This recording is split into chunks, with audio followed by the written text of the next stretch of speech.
की बात करने वाले लोग देश के दुश्मन हैं। अब राष्ट्र के आधार पर पाकिस्तान और देश का बंटवारा हुआ।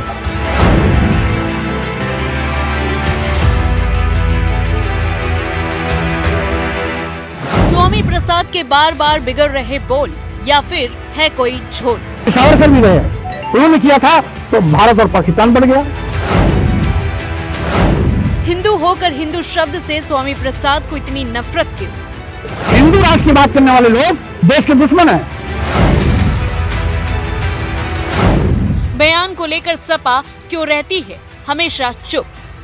स्वामी प्रसाद मौर्य ये नाम इस वक्त इतना छाया हुआ है कि अक्सर अपने विवादित बयान को लेकर सुर्खियों में आ ही जाते हैं।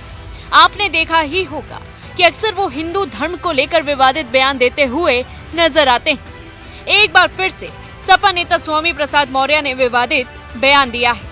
बांदा में एक कार्यक्रम में पहुंचे सपा नेता स्वामी प्रसाद मौर्य ने कहा कि भारत पाकिस्तान का बंटवारा जिन्ना की वजह से नहीं बल्कि हिंदू महासभा के कारण हुआ है। इसके साथ ही स्वामी प्रसाद ने कहा कि हिंदू राष्ट्र की मांग करने वाले लोग देश के दुश्मन हैं। स्वामी प्रसाद मौर्य का हिंदू महासभा को लेकर दिया गया बयान सोशल मीडिया पर लगातार वायरल हो रहा है। वीडियो में स्वामी प्रसाद मौर्य यह भी कहते सुनाई दे रहे हैं कि आस्था, जाति, लिंग या जन्म स्थान के आधार पर कोई भेदभाव नहीं किया जा सकता। उत्तर प्रदेश के बांदा जनपद के GIC ग्राउंड में रविवार को बौद्ध महोत्सव कार्यक्रम का आयोजन किया गया था और इस कार्यक्रम में समाजवादी पार्टी के राष्ट्रीय महासचिव और पूर्व कैबिनेट मंत्री स्वामी प्रसाद मौर्य भी शामिल होने पहुंचे थे। कार्यक्रम में स्वामी प्रसाद मौर्य ने मौजूद लोगों को संबोधित करते हुए हिंदू धर्म पर जमकर निशाना साधा। इस दौरान उन्होंने यह भी कहा कि प्रधानमंत्री नरेंद्र मोदी ने अमेरिका और फ्रांस में कहा था कि हिंदू धर्म कोई धर्म नहीं बल्कि जीवन जीने की शैली है और अगर हमने वही कहा तो बवंडर खड़ा हो गया है।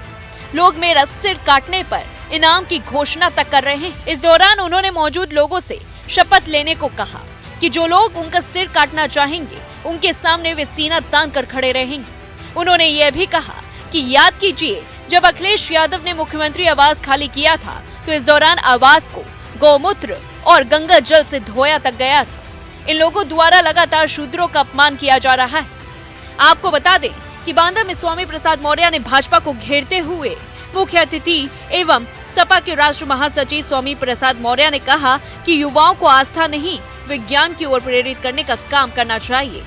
राष्ट्रीय बौद्ध महोत्सव पर आयोजित कार्यक्रम में उन्होंने अपने भाषण में फिर से रामायण की चौपाई को कहकर विवादित बयान तक दोहराया। उन्होंने यह तक कहा कि भारतीय संविधान कहता है कि धर्म, जाति, लिंग या जन्म स्थान के आधार पर किसी के साथ कोई भेदभाव नहीं किया जा सकता है। इसलिए यदि कोई हिंदू राष्ट्र की बात करता है तो दूसरे धर्म के लोग भी यह कर सकते हैं। ऐसी बात करने वाले लोग बंटवारा चाहते हैं। राष्ट्रीय बौद्ध महोत्सव कार्यक्रम में बतौर मुख्य अतिथि पहुंचे मौर्य ने भाजपा पर जमकर निशाना साधा। भारत का बंटवारा भी हिंदू महासभा की इसी जंग की वजह से हुआ था और इसीलिए भारत से अलग होकर पाकिस्तान बना। भाजपा सरकार संविधान का अपमान कर मनमानी करने की फिराक में है। मौर्य ने रामायण की चौपाई कहकर फिर से विवादित बयान भी दिया और उन्होंने कहा कि पिछड़ों के साथ हमेशा भेदभाव हुआ है। अयोध्या में प्राण प्रतिष्ठा का ढोंग रचकर युवाओं और देश के लोगों के ठगने का काम सरकार कर रही है। आपको क्या लगता है? स्वामी प्रसाद मौर्य बार बार लगातार हिंदू धर्म को लेकर विवादित बयान देते रहे और ऐसे में अखिलेश यादव की तरफ से एक भी प्रतिक्रिया सामने नहीं आती है। ऐसे में ये कई बार सवाल उठते आए हैं कि आखिर अखिलेश स्वामी प्रसाद मौर्य को रोकने की कोशिश क्यों नहीं करते? क्या इसके पीछे उन्हीं की ही साजिश है? तो ये एक बहुत बड़ा सवाल खड़ा होता है। इस खबर को लेकर के आपकी क्या राय है? हमें कमेंट बॉक्स में बताएं। तब तक लिए देखते रहिए न्यूज़ 1 इंडिया का डिजिटल प्लेटफॉर्म।